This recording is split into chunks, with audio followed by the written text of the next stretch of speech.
One day I'm gonna be everything I wanna be. I don't let it get the most of me. One day I'm gonna be free. I wanna be everything I'm gonna be. My future right in front of me. One day I'm gonna be free. I wanna be free. So let me be free. From the depths of darkness, a voice emerges.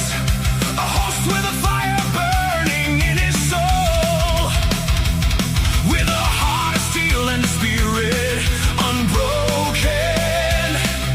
He rides on two wheels ready to claim his throne. Amidst the chaos and the thunderous roar, insane wheels rise as a force to be reckoned with. Fueled by the power that only metal can bestow.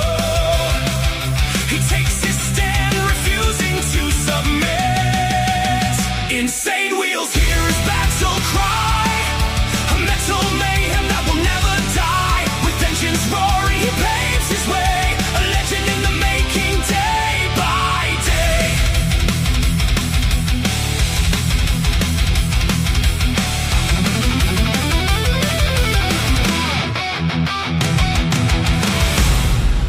Shit. Good morning, ladies and gentlemen. It's a beautiful, beautiful day today. Let's get it. I stayed up until 3:30 in the morning making that song, okay? Now listen, all I did was I did the stem track of the stem of the guitar riff. That's essentially it. And it was the rhythm part even. So that's all that my input on a physical level was. But listen, ladies and gentlemen, it's a big day today. It is voting day here in Alabama for the primaries here. It's going to be an amazing day. If we win, today, we will take office on November. So vote J.R. Bowling for District 4, Alabama State Senate. Let's get it. Right after the show, we'll be going and doing our voting as we should. Absolutely. All right. So, ladies and gentlemen, we've got a big morning, as you guys can see here. Trump halts Iran strikes, as well as Putin and China and Cuba crisis. All right, guys. So that's the title of this morning. But let me go ahead and give you guys a chronological timeline of what we're looking at this morning. As you guys know, Trump was suing, was going to do a lawsuit against the IRS for, exposing his records or whatever the case is earlier. I think right during the election or something like that. Anyways, so he was suing or a lawsuit over to the IRS for $10 billion. And says Trump now drops his $10 billion lawsuit against the IRS. So we'll, of course, figure out what's going on there. Let's see here. We also have President Trump saying he is holding off on attack on Iran. Now, this morning, there was talk about how today we were supposed to go and basically attack and strike Iran. But some of that information has now changed a little bit this morning. So we'll get into that here in a minute. Now, there's also a wild story that's going on. There was a reported active shooter in San Diego, as you guys probably already know about, because it was a big story yesterday.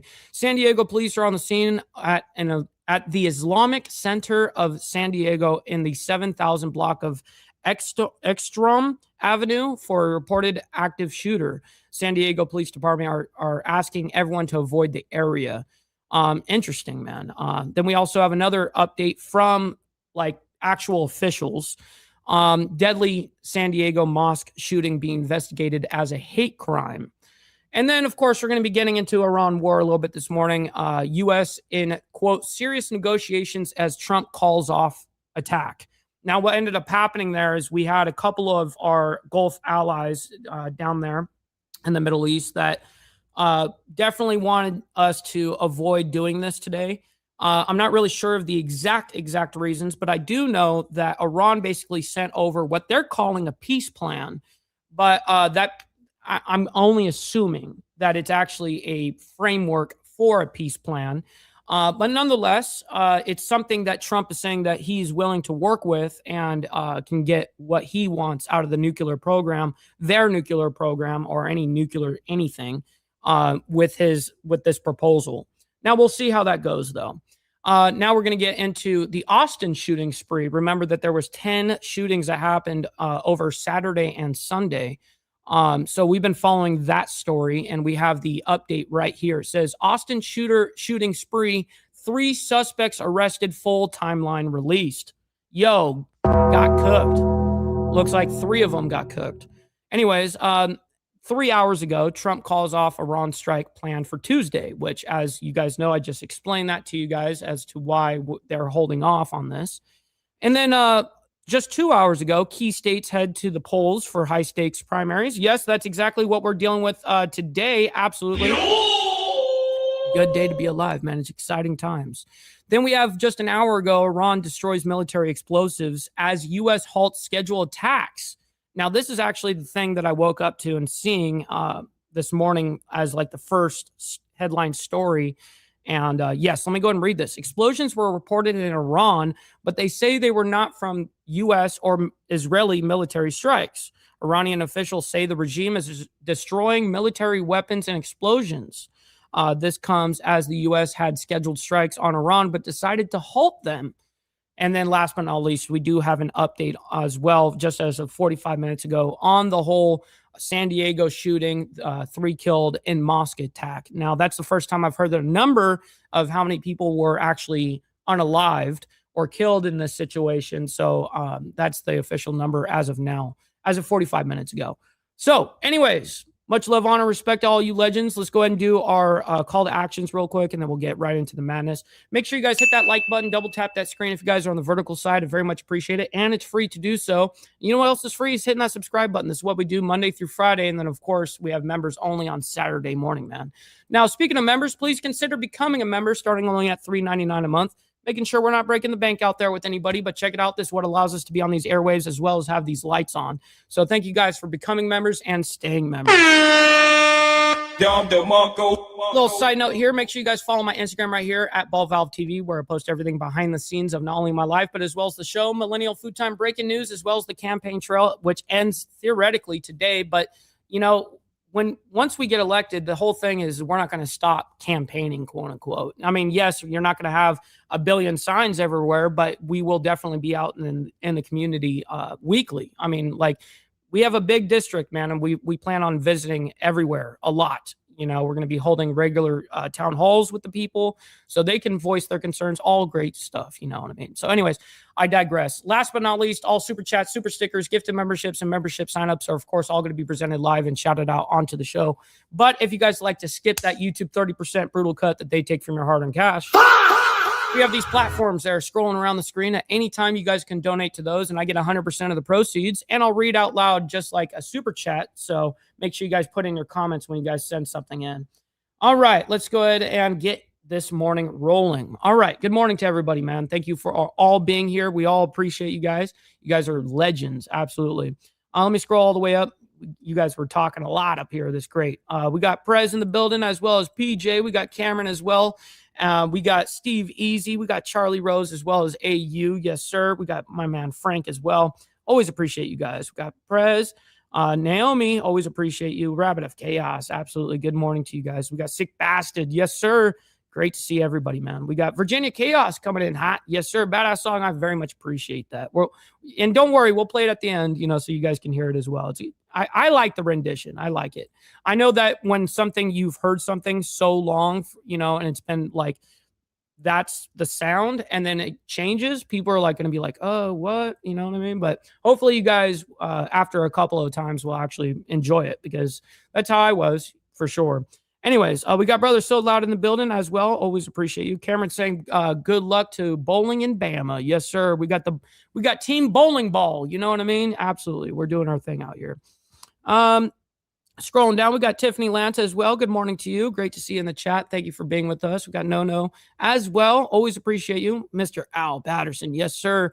And Frank is ahead. That is facts. We got our counterclockwise tobacco on deck, ready to go at any time. Don't worry. We got it. See, we got Charles Darwin from down under. Always appreciate it, my man.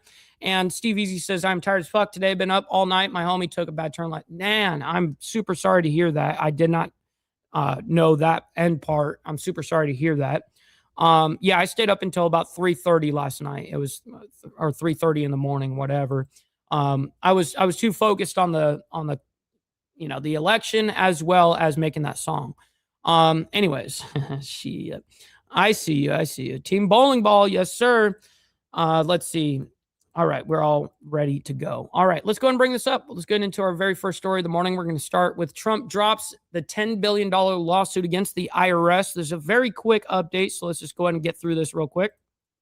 Well, welcome back here on Live Now from Fox, 11:48 on the East Coast and 8:48 on the West Coast. My name is Josh Breslow, and you are taking a live look there on the left-hand side of your screen over the White House. As I remind you here, I don't know why it's so low. Set to address health care at 4:30 p.m. Eastern Time. You can watch it here on Live Now from Fox. And we are following some breaking news that I want to pop up right here on your screen as the Trump administration now says that it's creating a $1.7 billion fund to compensate prosecuted allies of the president after he moved to drop his lawsuit against the Internal Revenue Service. The Anti-Weaponization Fund was announced by the DOJ as part of a deal to resolve President Trump's case over the leak of his tax returns. Democrats and government watchdogs immediately pledged to fight what they called a, quote, corrupt and unprecedented resolution. Now, this is the first part here. This is a post from the Associated Press that says President Trump moves to withdraw his $10 billion lawsuit against the IRS over the leak of his tax returns after reports of what a resolution there to the case was close at hand. And then we learned that he has now announced that he's creating this $1.7 billion fund to compensate his prosecuted allies. Whoa. Okay. So right there is something that we need to talk about. DOJ announces $1.7 billion fund to compensate Trump allies. And that includes the January 6ers, by the way. So I guess because he's getting a $1.7 billion fund to compensate for all this kind of shit, whatever, he's dropping the $10 billion lawsuit against the IRS. We'll, of course, continue to follow all of this and bring you all of the latest information. What's up, Carney? Good morning. And right now, I do want to take a live look at the stock board here at this hour. We are, of course, keeping an eye on the Dow, as we always do. The Dow right now just kind of hovering there, teetering around the zero mark. It is down in the red about 0.1%. Oh, shit. Steve says, did you see they took $1 billion for the ballroom out of the Homeland Security bill? No, I didn't know it came out of the Homeland Security bill, but I'm guessing that they're tying that into Homeland Security because it's, they're doing the secure aspect of the ballroom, the bunker, right? So maybe that's why it falls under Homeland Security or something like that. But I think that's probably just an excuse to get the money. 0.01%, that's about 4 points. Looks like it could potentially slide back into the green as it's been going back and forth all throughout the morning. Again, we always check here on the stock board and bring you all of the updates on Live Now from Fox. All right. We get them. And of course, that's what we do here on Insane Wheels. We follow all of these stories and we present you guys what's actually happening. All right, let's get into the next story here. President Trump says he's holding off on attack on Iran. Now, this came out late last night. So this is a very quick, or not late last night, I'm sorry. Yesterday afternoon, I think, around there. Anyways, we're going to play this, a very quick update on this, and then we'll get into more of this key information about holding off on the attack on Iran here in a few stories from now. From President Trump, here we have this tweet from Trey Yink saying, President Trump says he is holding off on a scheduled attack of Iran at the request of Gulf leaders. Now we have the truth. That's exactly what I told you guys in the very beginning, is that they're going to hold off on this attack was because of the Gulf leaders. There were some Gulf leaders that had, some time with Trump's ear, And then the other one is that Iran actually proposed a peace plan, they're calling it, but I don't think that it's a peace plan. I think it's probably a framework to a peace plan that Trump understands that he can negotiate with. Social post here on the monitor here from President Trump saying this: I have been asked by the Emir of Qatar. Hell yeah, Cameron. I don't know if you know this or not, but I was in 7 different bands, touring bands actually, but when I was a lot younger. And I still perform a little bit here and there, but it definitely is not my main thing anymore. The Crown Prince of Saudi Arabia and the President of the United Arab Emirates to hold off on our planned military attack of the Islamic Republic of Iran, which was scheduled for tomorrow.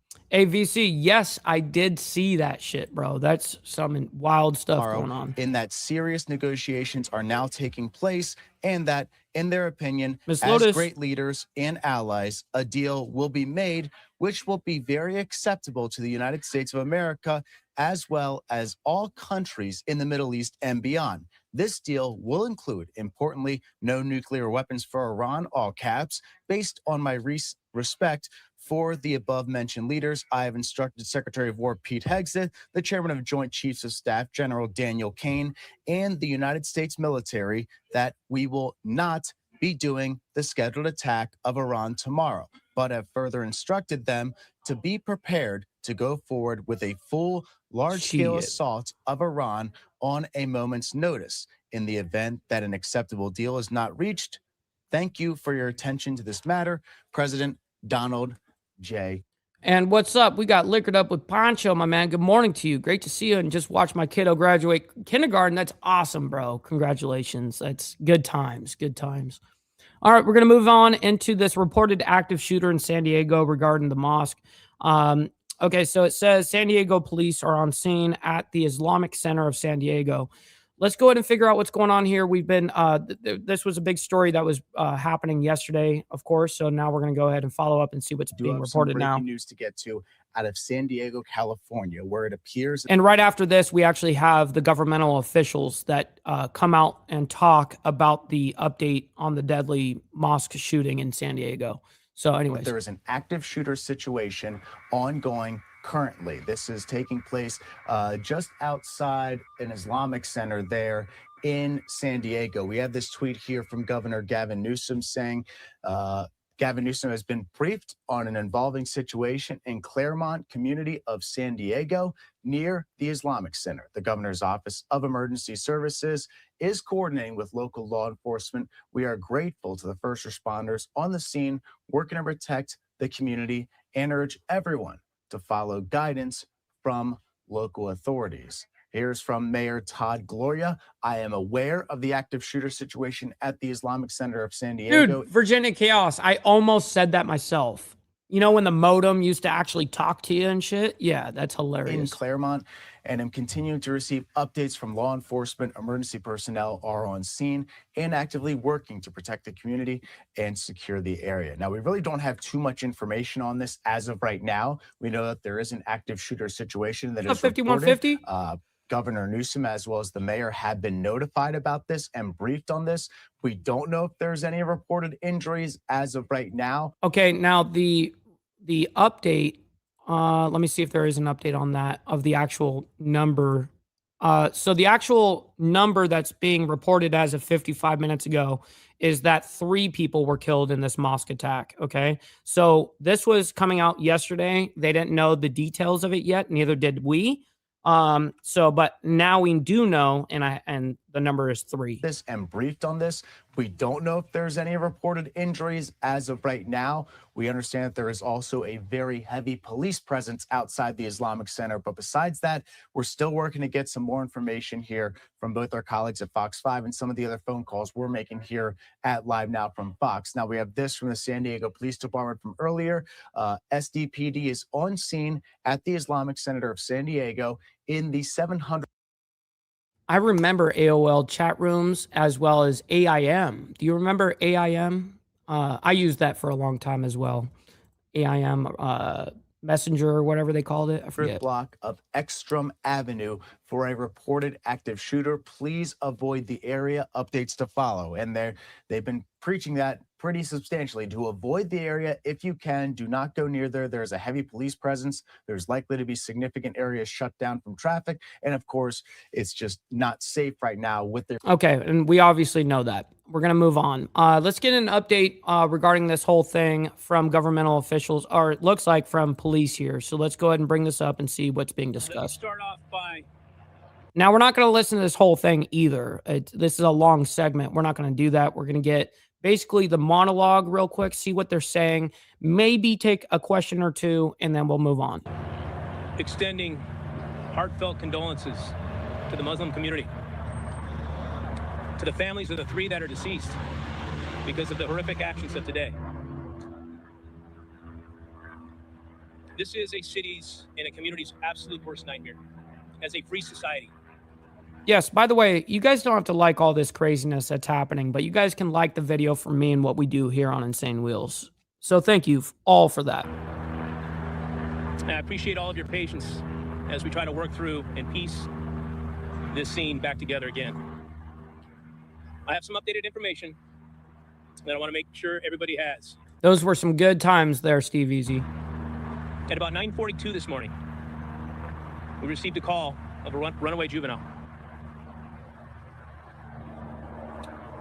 After speaking with the mom began to piece together bits and pieces of information over an extended period of time. The information that she was gathering and conveying to us began to elevate the threat level that we were perceiving with this information. She believed her son was suicidal, and she began to share information that several of her weapons were missing. Her vehicle was missing, in addition to her son. You know what's so funny about that Rabbit of Chaos? I was probably around 5 years old when I first got like really onto the computer. I was playing like Frogger and stuff like that. And then my parents set up an AIM thing for me to chat with my grandma down the street because she was all into that shit. So I would just like, I don't know. I mean, I really didn't use it much other than to message like my parents, even though they didn't really use it, but my grandma did. So that was a great way to have a contact with her, you know? But yeah, I was very young. I was probably around when I was actually using Messenger and stuff, or AIM. I was probably at that time, or AOL. I was probably about 7, 8, 9, 10 years old. She also said that her son was with a companion. What's up, GEG? In that they were dressed in camo. These motherfuckers were dressed up in camo. And that is not consistent with what we would typically see from somebody that is suicidal. That began to trigger a larger threat assessment picture. Our threat management unit began to take the tips and leads that we had and utilize the technology we have available to us. Our license plate readers was at the top of that list. We began to have, we noted that there were hits with the vehicle down in Fashion Valley. We dispatched officers into the area of the mall as a possible location that was a threat. We also gathered information that one of the individuals was associated in some form or fashion with Madison High School. We alerted school police department, and we dispatched officers into the area of Madison High School. While we were gathering this information and we were trying to zero in on where these individuals were at, we received the call at approximately 11:43 that there was an active shooter at this.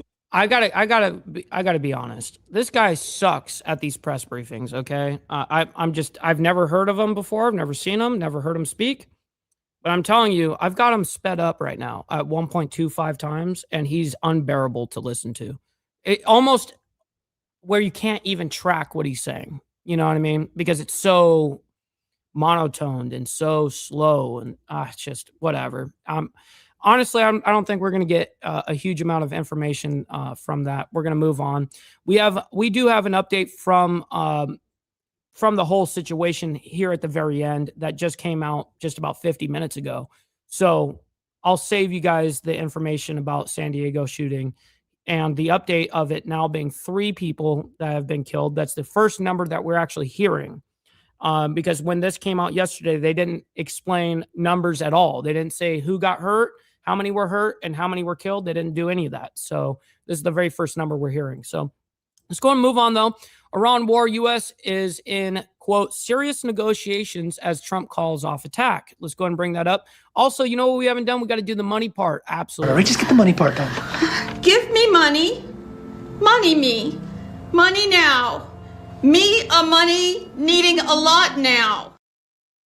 Now that is actual factuals. Let's get it. All right, here we go. Here to live now from Fox. I am Andy Mack, turning our attention right now to Iran, as President Trump said he's holding off a planned military strike on the Middle East for Tuesday at the request of several allies in the region because, quote, serious negotiations are underway. And this was the post on social media, on Truth Social, from the president. You know, I tried to give him a chance there, Steve Easy. I tried. You know, I really did give it an honest effort. You know, I kept my comments to myself, but yeah, that was insufferable. Serious negotiations are now taking place, and that, in their opinion, as great leaders and allies, a deal will be made, saying this deal will include, importantly, no nuclear weapons for Iran, saying they had a planned military attack for the Islamic Republic. That's facts 5150. Why are you gay? You are gay. Of Iran, which was scheduled for tomorrow. So some major developments as they call off this, hoping diplomacy will be the path forward for what's going on in that region. So for more on this, let's go out right now. Rebecca Castor on where we stand. It appears President Trump is giving diplomacy one more chance before greenlighting a large-scale attack on Iran. He says Qatar, Saudi Arabia, and the United Arab Emirates asked him to hold off on renewed military. There we go. Those were the countries right there, the Gulf states. President Trump is giving diplomacy one more chance before greenlighting a large-scale attack on Iran. He says Qatar, Saudi Arabia, and the United Arab Emirates asked him to hold off on renewed military strikes planned for Tuesday because, quote, serious negotiations are now taking place. Okay, so that's what I was hoping I'd hear right there. I just hadn't heard that in any report yet because obviously it's this morning that, you know, and obviously this also came out late last night too. And I was focused on making a song rather than looking at any of this stuff. But that's good information to have right there. Why did the Gulf states say don't attack right now? What's the reason for it? I know that's, you know, can sound like kind of like a little bit of semantics, but it's all information is very important. I'd like to know why those Gulf states are saying, hey, hold off for a second. And it is consistent with the other report of, hey, we have received a, quote, peace plan from Iran that Trump thinks that he can negotiate with.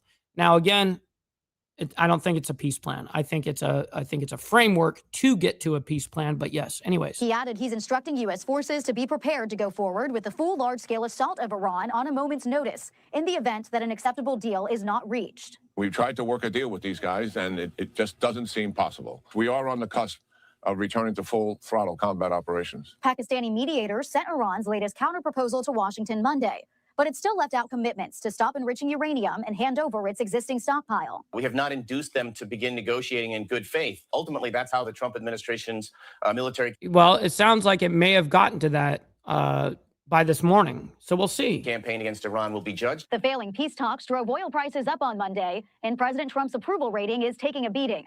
A New York Times poll has it at 37%. Yo, mama, what's up, man? Hopefully you're enjoying the morning so far. His lowest since returning to office, and the war is likely to blame, with almost 2/3 of voters calling it the wrong decision. Mr. Jack Telcott as well. Blessings to you guys. Good morning. Hopefully you're both enjoying your Topless Taco Tuesday, as well as check it out. It is, voting day for us here in Northern Alabama. The primaries are up.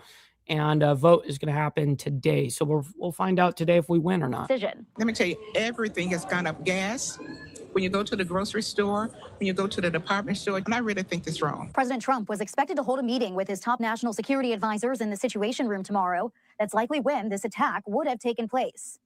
In Washington, Rebecca Castor, Fox News. All right, thank you so much for that, Rebecca Castor, holding off at least for another couple.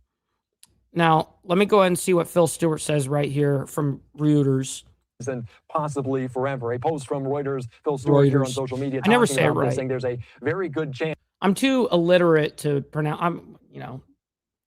Words are hard, okay? English is hard. That they reach an agreement with Iran to prevent Iran from obtaining the nuclear weapon. He goes on to say, there seems to be a very good chance that they can work something out. If we can do that without bombing the hell out of them, I would be very happy. Let's be joined right now by Phil Stewart in the flesh here on Live and Now from Fox. And obviously they called off, didn't go forward with this military attack plan. Just how close was the president to giving the go-ahead?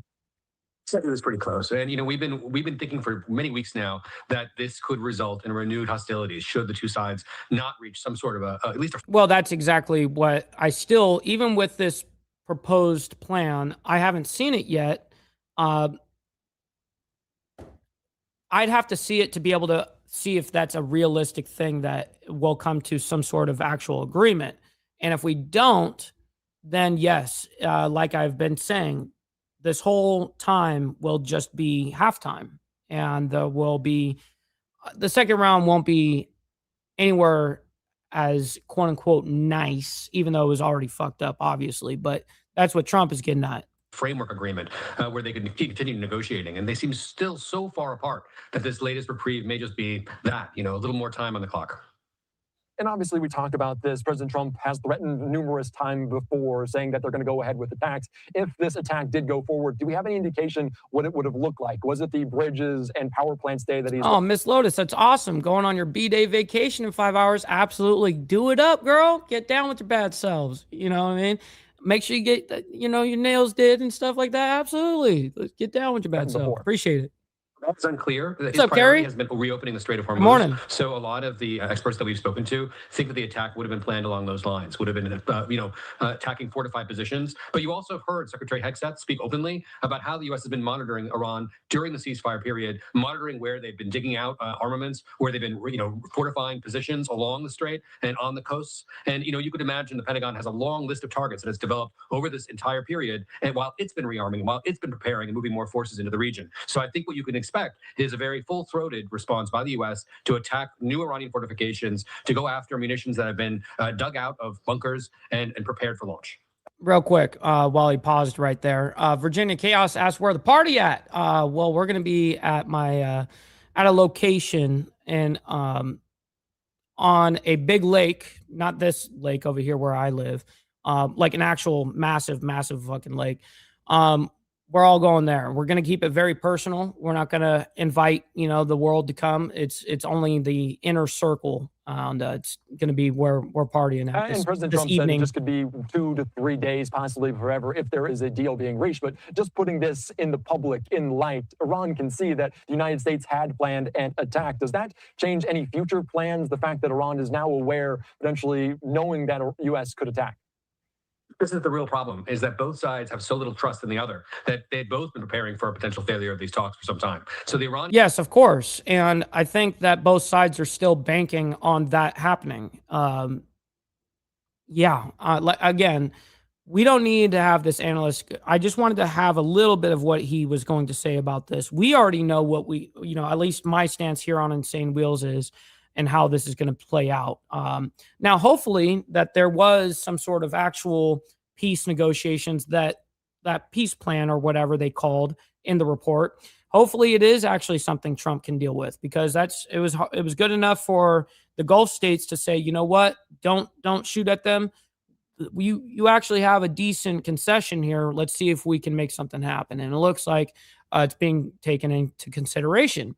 Anyways, let's go ahead and bring our attention over to Austin, Texas, regarding the shooting spree. 3 suspects arrested, full timeline release. Now, as you guys know, we reported on this yesterday. We started reporting on it yesterday. And there was 10 different shootings that happened over the weekend on Saturday, Sunday. And now they had 0 suspects. They really didn't have that much of a description. They did have a little bit, but there wasn't much. And now they've got 3 suspects arrested. So let's check it out. Back in here too, live now from Fox. I'm Andy Mack. Let's turn our attention right now to Texas, as a serious sequence of events yesterday in Austin involving a dozen shootings that police are now investigating. A post on social media from our Fox 7 team saying the Austin Police Department, they've arrested 3 suspects in connection with a series of shootings, stolen cars, and violent crimes. Let's be joined right now here on Live Now from Fox Facts, by VC. Marco Bittnell from our Fox 7 team. Marco, what can you tell us about who these suspects are and what police are doing about it? Well, hey, Andy, last night we just spoke to Justin Newland. He's a man who lives in Manor City, just about 12 miles northeast of Austin. He says that he was just trying to take a nap when his neighborhood was thrust into a massive manhunt for those 3 suspects. Newland then went to go check on his property to make sure it was clear, only to find those suspects hiding in his own backyard. Damn. They just looked at me like, what? No way. I got to hear that part again. That is crazy. Northeast of Austin. He says that he was just trying to take a nap when his neighborhood was thrust into a massive manhunt for those 3 suspects. Newland then went to go check on his property to make sure it was clear, only to find those suspects hiding in his own backyard. Wow, dude. Bruh. they just looked at me like, what do we do? And what do we do? Fight or flight. The moments a man from Manor came face to... What do you mean, what do? You just shot up 2 days in a row, 10 different shootings. What? Now what? Face with the suspects wanted in connection to a dozen shootings. Well, I came home, was trying to enjoy a nap when I heard sirens and all that. My dog barking, got up, SWAT up and down the road. Justin Newland had just made it home when a manhunt began near FM 973 and 290 in Manor. Police were looking for 3 teenagers wanted in connection to 12 different shootings in Austin. I noticed my barn doors were open, which I did leave open. And I decided at that time to go ahead and clear them to make sure nobody was in there. Newland checked the front of his barn and found it empty, but when he tried to open the side door, it wouldn't budge. I had to literally shove my way in, and when I did, there's 2 suspects sitting right there on each side of the door. Newland tried to close Oh my God. So they were hiding in a barn. the door and told both of the suspects to remain calm. I'm trying to flag the sheriff to come up to my house at the same time I'm going to my truck to get my gun. So they did 12. Now, yesterday, the report was 10. Now they're saying 12 on that. Yeah, good catch. Entering my truck to get my gun, I hear them running out behind me. Newland then chased after one of the teenagers, gun in hand. I eventually cornered him at the fence line and held him at gunpoint until state troopers and SWAT were able to capture him. Damn, homie had him on gunpoint.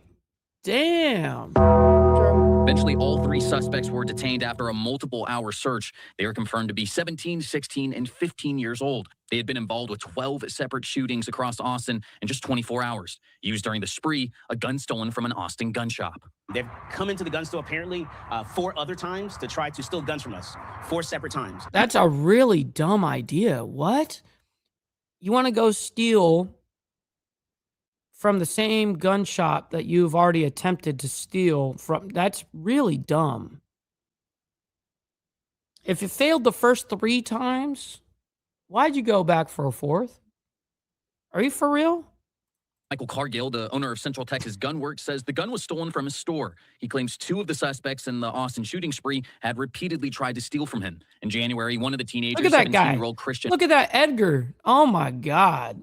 Mondragon ran out of Cargill's store with a gun before he was cornered on a Cap Metro bus. He was apprehended by APD, but eventually released. Unbeknownst to me, he was released from that system into the custody of his parents or custodian or guardian. Cargill says Mondragon was then a part of the group which stole another gun from him on Shit, that's right. Cocaine's a hell of a drug. Shit. Bruh. Saturday, a different teenager who Cargill was unfamiliar with came into the store before running out with a gun and jumping Oh into yeah, 5150. It's very much the same way here in Alabama. I can promise you that.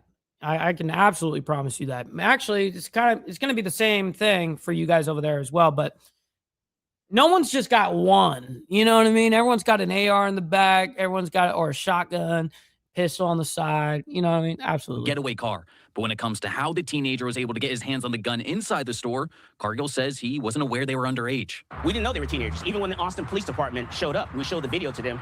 They thought they were 20 years of age. So then if we were to walk in there to say, can I look at this gun, I wouldn't have to show an ID for that. Not initially. Oh, I'm glad that you get a good kick out of it. A pun intended, by the way. The shooting spree that those suspects went on lasted from Saturday afternoon and went all the way into Sunday. In total, those suspects stole at least 5 different cars. They shot up multiple different buildings and apartment complexes, including 2 Austin fire stations. And in total, 4 people were left struck by gunfire, with one of those victims. So, wow. So 4 people were struck by gunfire. 1 victim is, injured, and 3 others died from life-threatening injuries. They've since been taken to a trauma center to be treated. Andy. Yeah, cool. Wait. I might have been getting my San Diego thing crossed up. Let me back that up and hear it again. At least 5 different cars. They shot up multiple different buildings and apartment complexes, including 2 Austin fire stations. Okay, so I was confusing the stories. Sorry, 2 different stories. So we actually haven't got a number of anybody that was hurt or killed in the Austin shootings either, because of the amount of shootings. They didn't come out and say this many people are hurt. That's the first time we're actually hearing a number on this particular case as well, too. So that's where I got confused. My apologies. In total, 4 people were left struck by gunfire, with one of those victims suffering from life-threatening injuries. They have since been taken to a trauma center to be treated. Andy. Wow. Yeah, crazy sequence of events over the weekend, the dozen shootings. Marco, I do have a question, because the first individual is so very interesting, as he had to held these suspects at gunpoint. Any other notes from him that really stood out? Because that must have been an ordeal to open his barn and see these kids inside. Yeah, he said, I asked him at that point, I said, were you at all frightened when you came across those suspects hiding in your barn? And he told me not at all. He said his mind at that point was thinking about... Well, yeah, because he's got a firearm on his side, so he's ready. His neighbors, he said he lives kind of in a neighborhood with a lot of elderly people in it, and said he wanted to be their protector, and said at that moment he wasn't frightened at all, and all he could think about was springing into action. Andy. And that's exactly what he did. All right, Marco, thank you so much. I appreciate your time. You're live now. That's crazy, VC. All right. Let's go ahead and see if there's, there is some governmental posts, it looked like. In a shooting, a theft of different cars, as well as Greg Abbott, the governor of Texas, saying these kids are serial criminals with a callous disregard for life. If they ever release from jail, they will surely harm again. Austin police, Travis County, in which the city of Austin sits, says they did their job.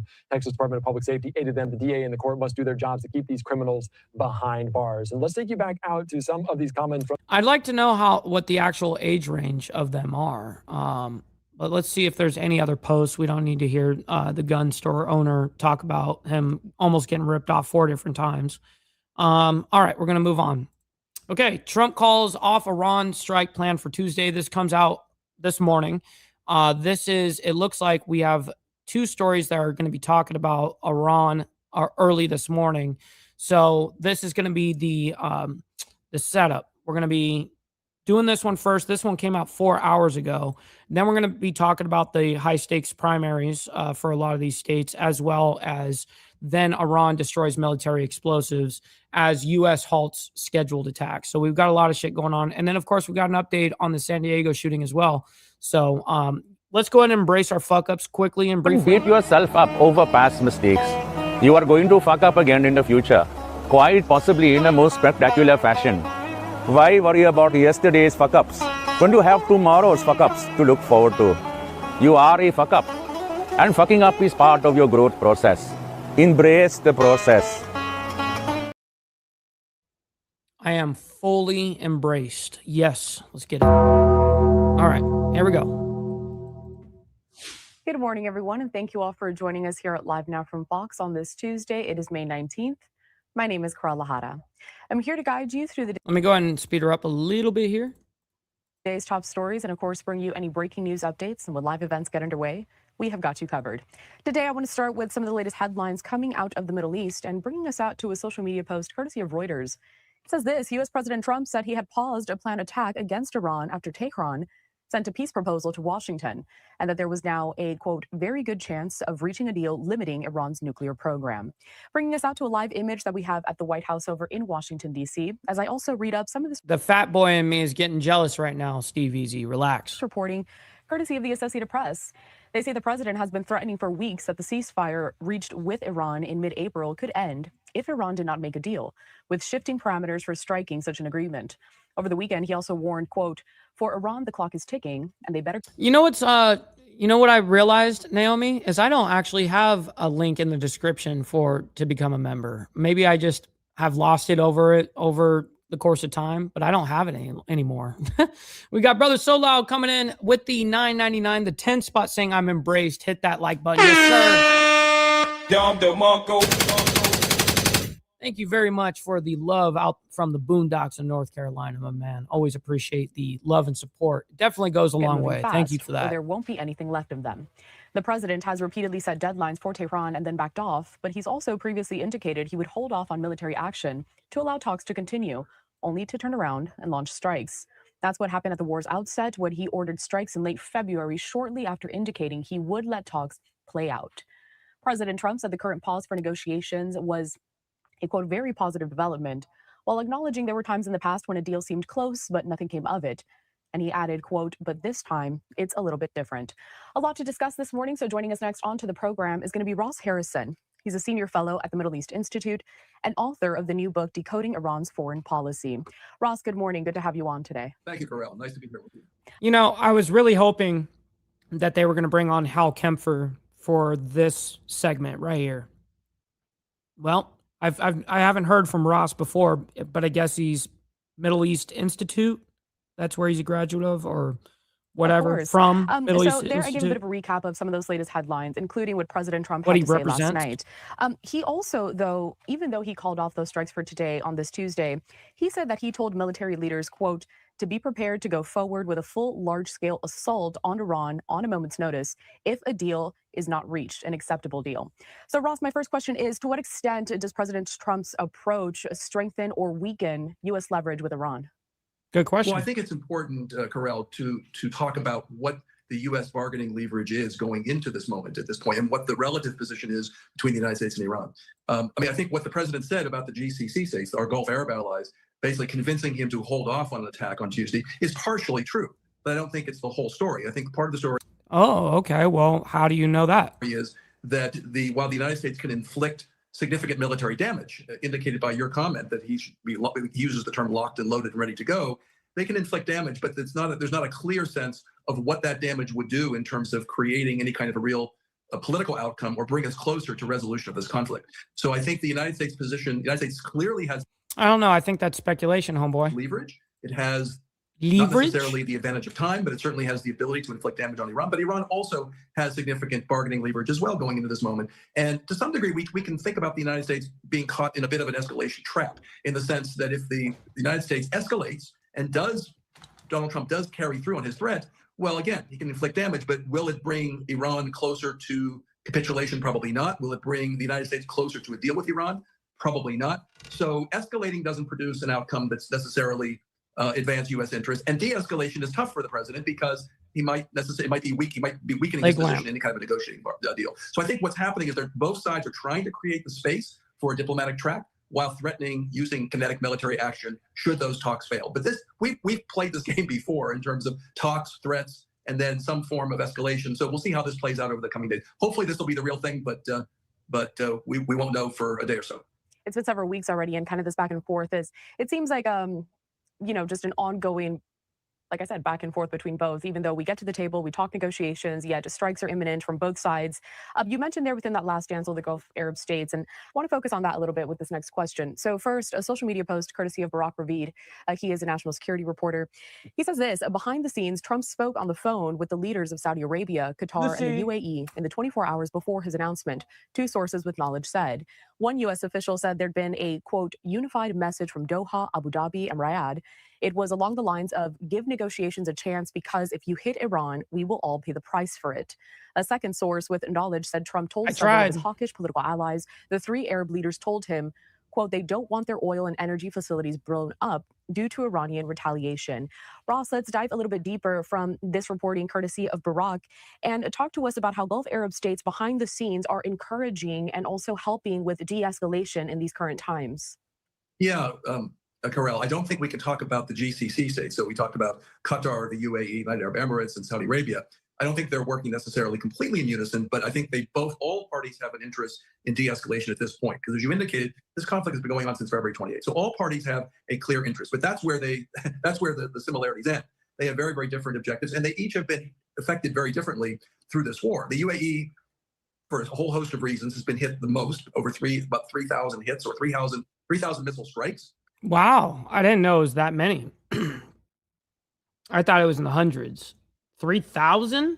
They've taken on 3,000 missile strikes? Have been waged or launched by Iran on the UAE. Okay, so that it's been waged or launched. That doesn't mean strikes. Okay.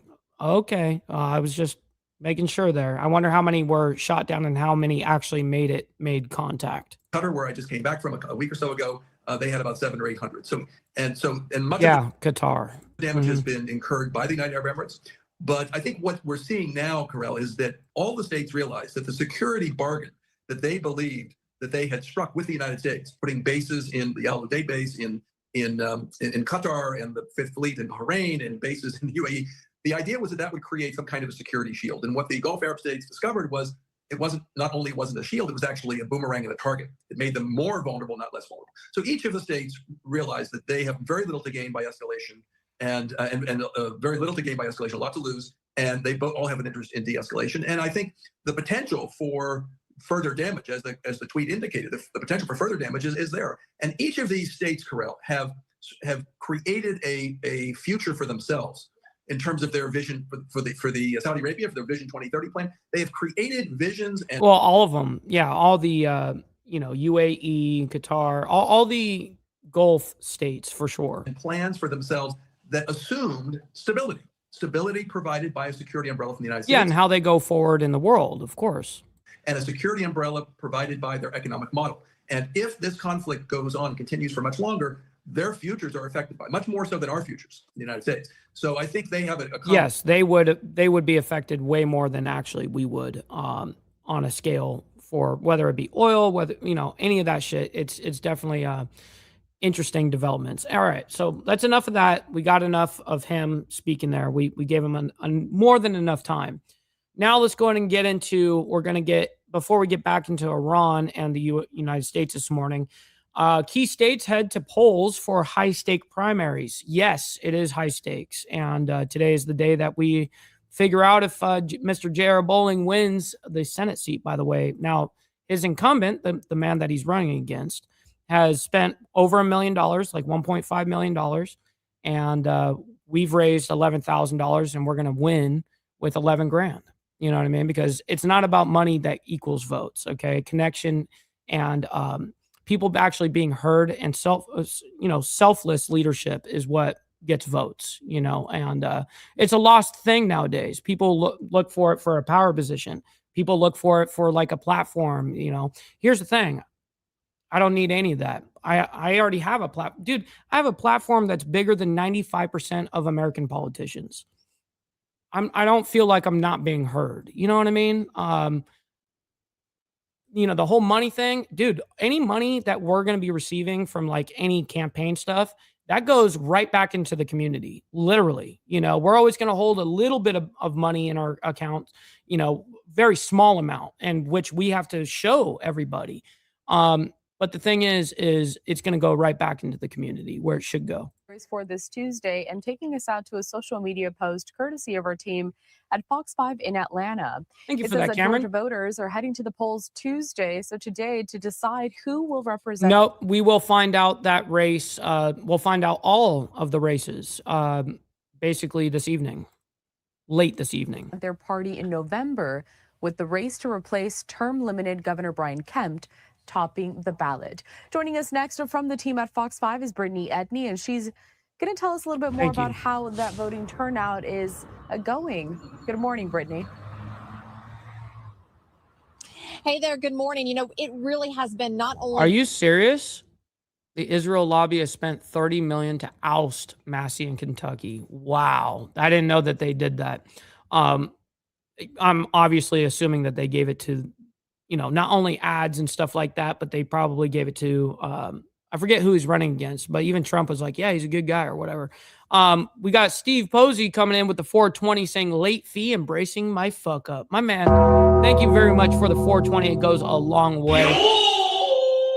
Absolutely. Welcome in, my man, and thank you for the 420. Record-breaking, but very impressive when you're talking about a primary election for early voting turnout. So far, we have seen about 14% of Georgia's more than 7.3 million active voters already cast their ballot. But I want to break that down a little bit for you, including party lines. So far, we've seen just over 584,000 registered Democrats cast their ballot early, and that's compared to just over 430,000 Republicans. So you're talking about a difference of about 154,000 votes. You've got, of course, that high-profile race like the governor that you mentioned and U.S. Senate here in Georgia, as well as lieutenant governor and secretary of state as well. These roles really going to be critical in certifying and managing the upcoming 2028 presidential cycle. Now, it's not just Georgia, okay? I mean, there's lots of states that are going through this right now. May 19th is a big day for the primaries. Also, a nonpartisan election that doesn't tend to get as much attention, like the state Supreme Court race, has actually become quite political, as some candidates have gotten the backing of former President Barack Obama, and especially those races important with the state Supreme Court, again, likely about to hear some important cases like gerrymandering. Of course, both sides of the aisle are really going to be watching this turnout very closely, and if you look over here behind me, you can see that the election workers have been very busy bees this morning. We saw them about an hour ago unloading their cars, putting up the vote here signs, the vote here flags, really trying to direct all those. Yep, and JR went around last night going to not every single one in the district. You can't do that, but at least in our area, went to every single voting station and set up his signs and stuff like that last night. Those voters into this way so they don't miss the polling location, so that when the doors open here in about 10 minutes at 7 o'clock, people know where to come to. They and I say this, and I've been saying this for a long time, but the thing is if you want to see true, like this is what I was saying during the election, the last couple elections actually, is like, I understand it's very important who our president is. Of course, I'm not going to diminish that, not belittling that.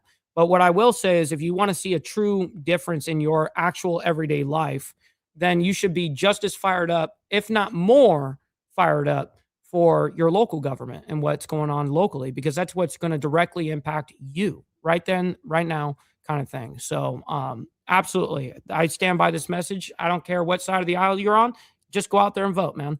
Head on into the library that we're stationed at and cast their ballot. Now, one big thing that a lot of people need to remember when you are voting wherever it is that you are today is go ahead and double check that voting location so you're going to the right address. And also, if you're maybe going to work or running errands and not able to get out until later on in the evening, as long as you are in line by that 7 p.m. deadline, you are going to be able to cast your ballot. So don't get out of line. Make sure to just stay there, wait your turn, and you will be able to vote.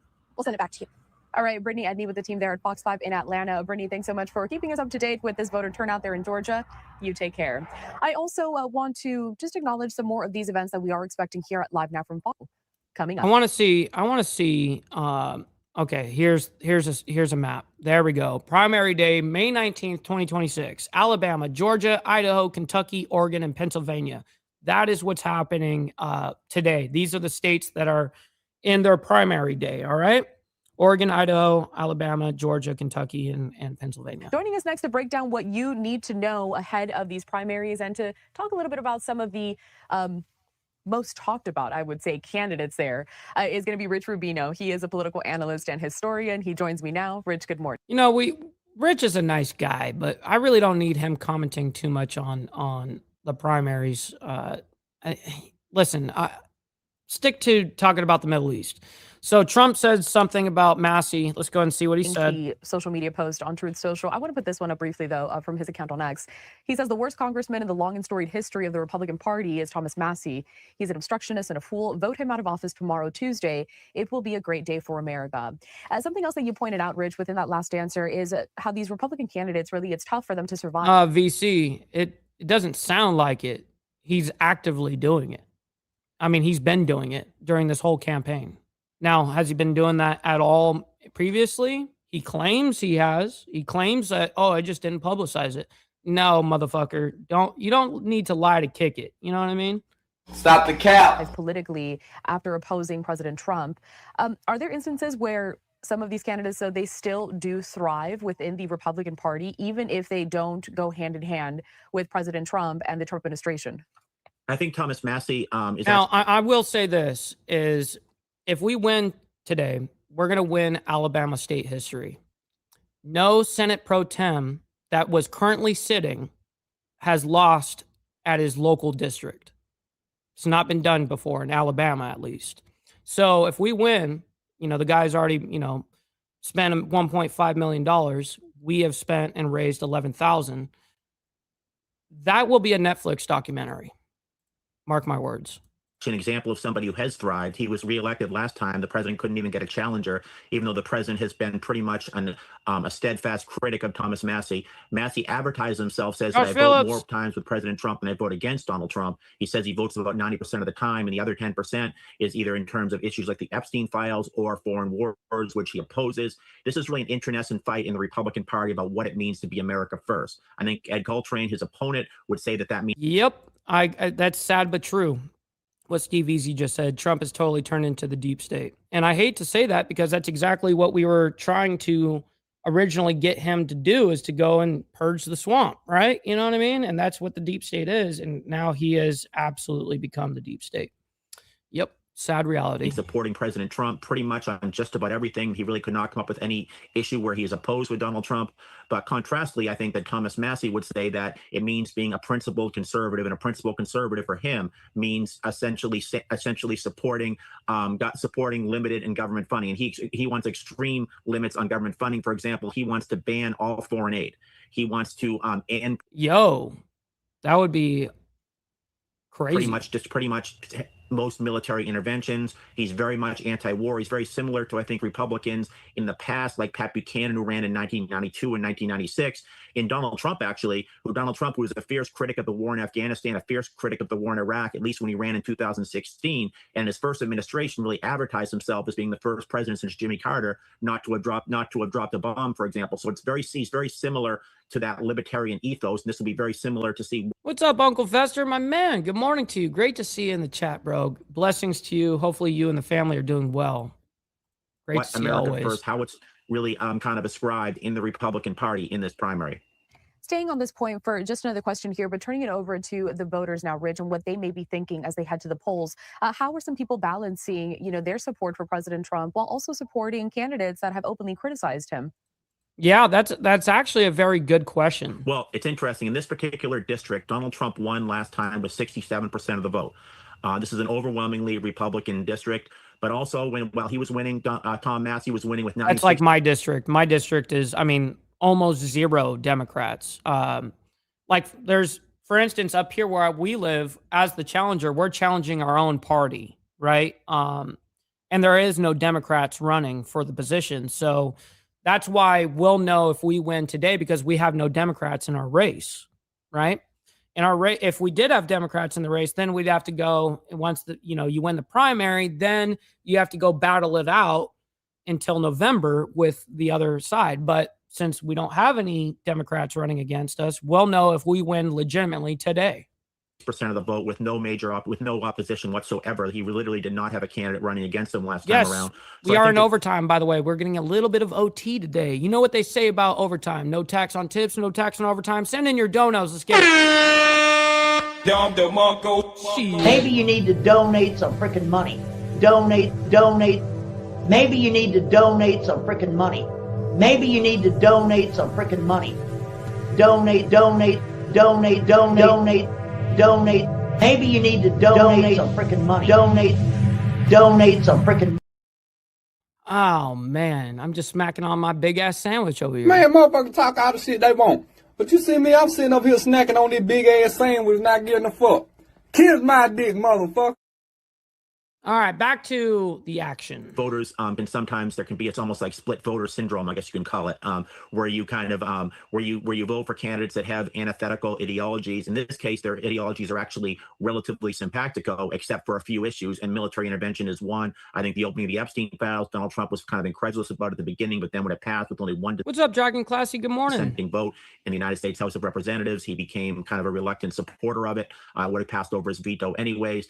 But Donald Trump really views Thomas Massey as a critic. He views him similar to a Democrat, and anybody who is a thorn on his side, he wants to defeat. And I think that some voters in Kentucky's in this congressional district in Kentucky like Thomas Massey, but they also like President Trump. And I think that's why there are some Republicans who are. See, but there's going to be people that just look at it as like, well, I support him and I support him, whether Trump supports him or not. It's kind of, whatever. That's the way that I look at these things, but maybe other people will get swayed by it. I'm sure they do.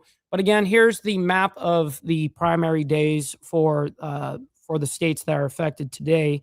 And as I named off, Alabama, Georgia, Idaho, Kentucky, Oregon, and Pennsylvania have their primaries today. All right, let's go ahead and move on. We're going to get into Iran destroys military explosives as U.S. halt the scheduled attacks that were supposed to happen today. But as we know that we have received a quote unquote peace plan, which again, it's not a peace plan per se. It's actually it's going to be a framework to a peace plan. But it's something that Trump said that he thinks he basically can negotiate with. And then on top of that, the Arab states, the Gulf states, those ones, they let Trump know like, hey, you may not want to launch those attacks yet because there is a decent peace plan proposal or whatever for you guys. So maybe hold off. Anyways, we got Sterling Wheel coming in with the 8 months saying, good morning, kids. Yes, sir. Good morning. Great to see you in the chat. Hopefully you're enjoying the morning. And thank you for the re-up on the membership. Let's get it, man. Good morning. Good morning. All right. And by the way, make sure you guys stick around for the very end because we have an update on, I updated this song, the intro and exit song. So make sure you guys stick around for that and let me know how it sounds. Anyways, here we go. Let's go into what we're getting from U.S. Central Command. And of course, we do want to get to the latest on that right now as we follow several different developments. Iranian state media now reporting explosions on Iran's Keshem Island were not caused by strikes, but rather the disposal of explosives. Wow. They were trying to get rid of explosives and they blew up. But then they tried to blame the United States and or Israel for it. That's weird. But anyway, Sterling Will coming in, gifting out 5 gifted memberships. Yo, That's a big deal. I very much appreciate that, Sterling. It goes a long way, not only helping me, but 5 others in the IWF, man. So thank you for that. Witness accounts began circulating on social media a short time ago, and the Israel War Room posted this right here on your screen saying, quote, Sterling said, I got 5 on it. Media reports explosions on Keshem Island. Now, Iran International English posted the same via state media, but... Oh, shit, real quick, we got a Cash App as well. My man, oh, wow. I very much appreciate you, Uncle Fester, coming in with the 10 spot on Cash App, and he just sends an American flag. Yo, dude, that is awesome. Roll Tide, baby. Shit. Always appreciate you, my man. Thank you very much. It goes a long way. Making it rain. Followed up with this post here on X. Several consecutive explosions heard on Iran's southern Keshem Island around midday Tuesday were caused by the disposal of unexploded ordnance, a provincial security official told state media. The deputy security governor of that province said specialist teams carried out an operation, and he urged the public not to worry and to ignore rumors on social media. All of these reports coming as Axios reports that President Trump plans to convene a meeting of his top national security advisors that's set for today to discuss potential military options against Iran. As always, there is so much to discuss here, so I do want to bring in Major Daron Spielman, the former spokesperson for the Israel Defense Forces and New York Times best-selling author. He has a lot of titles and wears a lot of hats. Thank you so much for taking the time to be here with us today. Real quick, before we get into it with him, we're not going to hear his whole diatribe. We're not going to do that. We're going to hear a little bit of what he's got to say first, and then we'll base it off of that. And then anyways, because we still have another story after this as well. But what I wanted to interrupt for is, listen, you guys don't have to like all this craziness, but you guys can hit the like button for me and what we do here on Insane Wheels. I know it's crazy out here. It's not always great news, but listen, you know, we put a lot of hard work and dedication into this. So thank you guys. Double tapping that screen, hitting that like button goes a long way. Thank you for that. Also, 5150 also just becoming a member. My man, thank you very much joining in on the fun, man. Make sure you guys, if you are just signing up or have received a gifted membership, we do members only every single Saturday morning, 10 a.m. Central Standard Time. It's a great time, bro. We don't talk about any of this shit. We actually have a great time. But anyways. Thank you, Josh. Good to see you. Good to see you too. And first off, I want to start by talking about these reports of explosions, because every time we hear something like that coming in out of Iran, there are questions about whether the U.S. or Israel or maybe both are carrying out another operation. Is that kind of what goes through your mind when you hear something like that? I think we have to always have a healthy sense of scrutiny. When Iran says anything, they have a propensity to lie, certainly when it serves them. Although I do think in this case, Josh, that we probably are looking at them exploding an ordnance that was dropped on that area. We have to understand that that island used to be a tourist island. It's located directly in the middle of Hormuz. That's interesting. But Iran, but there is a lot of islands over trying there. to choke international shipping, turned that island from a tourism center into a military bastion. It would be like taking Ellis Island in New York, making all the tourists go out of the way so that you could threaten every ship. That's the island. That's the actual island that's in question here. Now, there's other islands in this. I mean, you can see, you know, right above the UAE here. I mean, there's a lot of islands up here in the strait. So, but the bigger one that's hugging Iran is Qasem Island. Sailing into New York Harbor. And it makes sense because both Israel and the U.S. did strike that island. And I think in any future decision and discussion, it's going to have to involve Iran being dislodged from anything that can threaten shipping. And that island is one of the key choke points. And of course, we're looking at a map here that kind of points out where Keshem Island is in relation to the Strait of Hormuz, which has been a big topic of discussion. When you look at all of this, what is the coordination right now likely like between the U.S. and Israel? I have to imagine that they are still in lockstep when it comes to exactly what happens next, carrying out the mission here against Iran and preventing them from having a nuclear weapon, but also reopening the Strait of Hormuz to everyone to get through. You know, I think that this will go down in history as probably one of the greatest coordinations between any two militaries. And to put this in perspective, neither Israel or the U.S. is located near this area. Israel's clearly in striking distance because Iran has launched many an array of ballistic missiles. But both the U.S. and Israel are fighting a terrorist entity that is not next. I do wonder how many missiles, ballistics in particular, Iran has launched since the start of this war. That would be a very interesting number to know. I'm sure that's probably a number that's maybe impossible to really actually know the number, but I would like to know a ballpark. And at the same time, the ability to coordinate both aerial forces. I'm live. This came out earlier this morning, I think about an hour and a half ago. Naval forces, ground forces, in the event that they would be used, intelligence is on the most phenomenal level. And I think this will really stand up as really an icon, as a paradigm for the way warfare should be fought between allies. And it stems really because of the orders. And PJ coming in with the 7 months as a prospect. My man, always appreciate you. Thank you for re-upping your membership and showing a lot of love as you always do, man. Thank you very much for making it rain as well. Hopefully you've been enjoying that 7 months of memberships, man. That must mean, well, let's see. That would be 28, right? 28 episodes you've been able to watch of members only? Given down from the top by President Trump on one hand and Prime Minister Netanyahu on the other. You can see when two leaders really want to coordinate and they send that message down to the militaries, it can be done, which is why we've had very few losses in this entire war and casualties. Every loss, of course, is important, but it's because any other two armies doing this, I think it probably would have been much different. To drill this down, Josh, to the present day, there's no question that this is no longer a war that's just about proxies and just about nuclear weapons. It's about economic arteries. The Gulf now sees that they can never leave Iran in charge of an economic artery where it can just squeeze them. And Israel and the U.S. are coordinated. Hopefully Europe will come on board into securing that Hormuz will be an international waterway where you can't have a terrorist regime squeeze the life out of democracies whenever it wants to.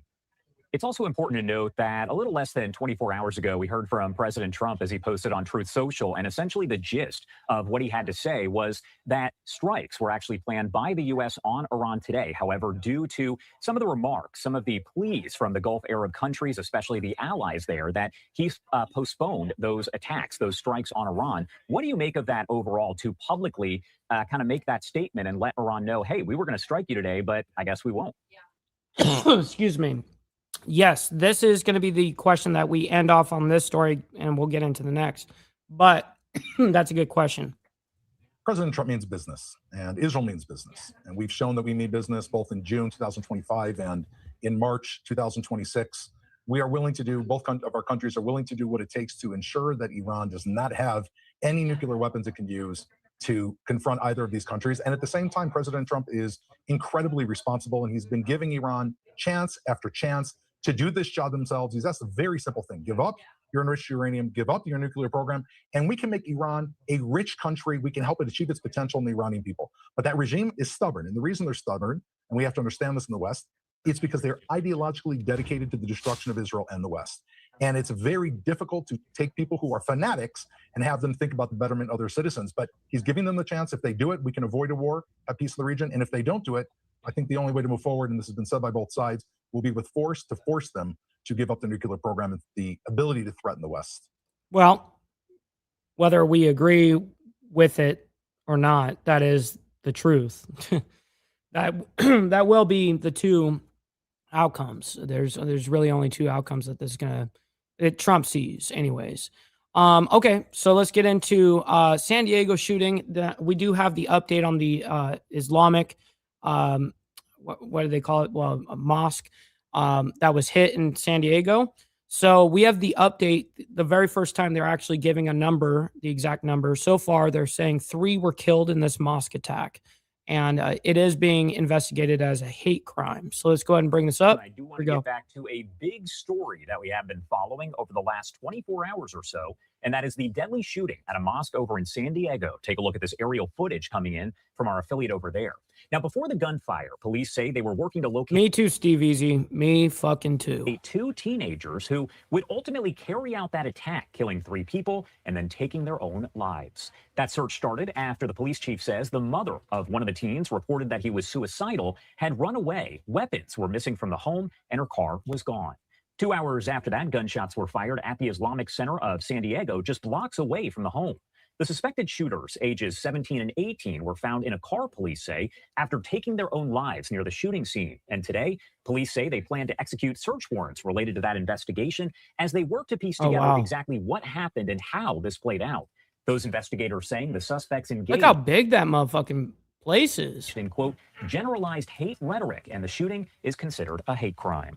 A lot to this here. Want to bring in a friend of the show. We have Jillian Snyder, retired NYPD officer, resident senior fellow at R Street Institute, and adjunct lecturer at John Jay College of Criminal Justice. As always, Jillian, thank you so much for taking the time to be here with us as we work to gather more information about the tragic situation there. Good morning, Josh. Good morning. Well, first off, I want to kind of start from where things stand right now. What has kind of stood out to you overall from your investigative background as we've learned bits and pieces of the information about exactly how this happened? Well, we do know this is a quite fresh investigation. Man, I absolutely hate when these people come on as some specialist or whatever the case is, and they come on to talk to the world and they're speaking through their laptop microphone. Like, bro, you sound like you're in a fucking tin can. Like, please, come on, man. You're talking to the world right now. You don't have a $100 microphone?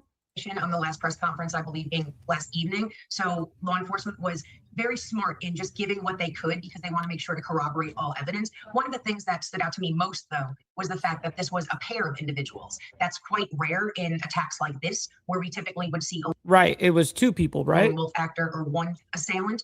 Again, the age also is something that struck me as rather anomalous because we don't see shooters this young. That's typically 1 in 4. I think it's about 25% of mass shooters or active shooters are in this Man, it's mind-blowing to me. age category. What about where things kind of go from here? When you take a look at the situation playing out, the investigation, we know that police, investigators, detectives, they have said essentially that they're going to serve these search warrants from here as they work to kind of gather more details, but they also say it is being investigated as a hate crime. So they, of course, have a lot of information, but are looking for more. We know so far a lot of media outlets have reported that there was some kind of written manifesto or note to the mom, which included some hate and rhetoric language.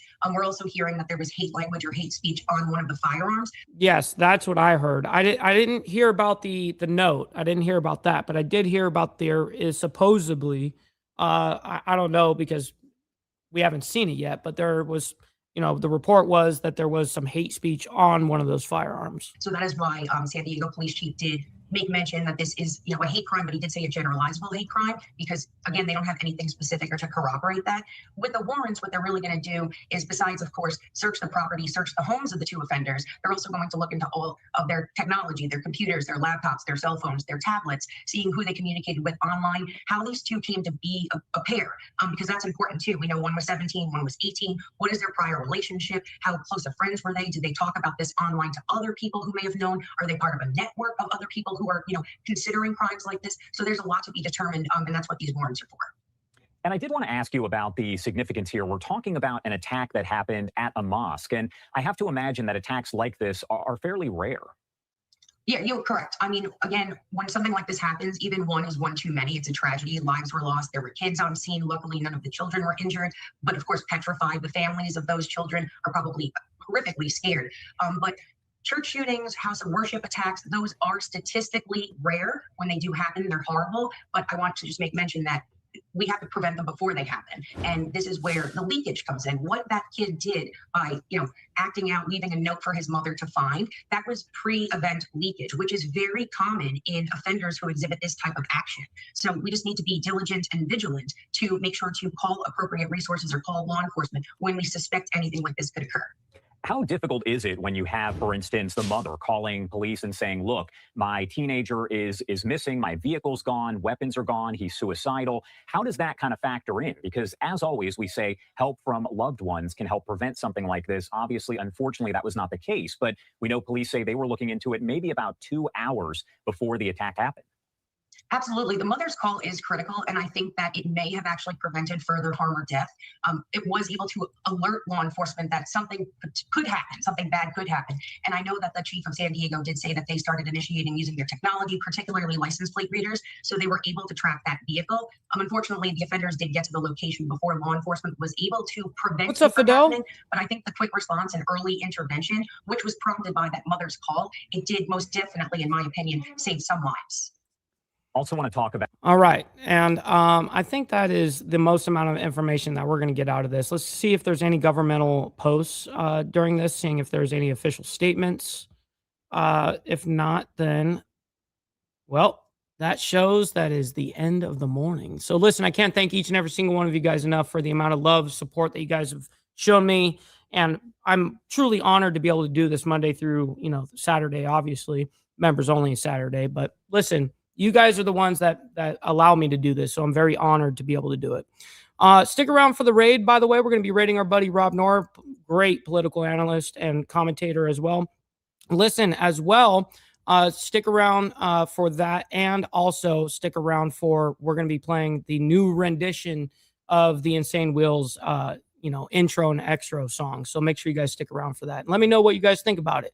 Anyways, we'll be back tomorrow morning for more of the World's Madness, and we'll know the who won. We'll know by tomorrow. We'll know by tonight. So if you guys are on my Discord, you guys will know immediately what the results are as soon as they come in. So anyways, much love to you guys. We'll see you guys very soon, and be safe out there. God bless everyone. Be good. From the depths of darkness, a voice emerges, a host with a fire burning in his soul, with a heart of steel and a spirit unbroken. He rides on two wheels, ready to claim his throne. Amidst the chaos and the thunderous roar, Insane Wheels rises a force to be reckoned with. Can bestow. He takes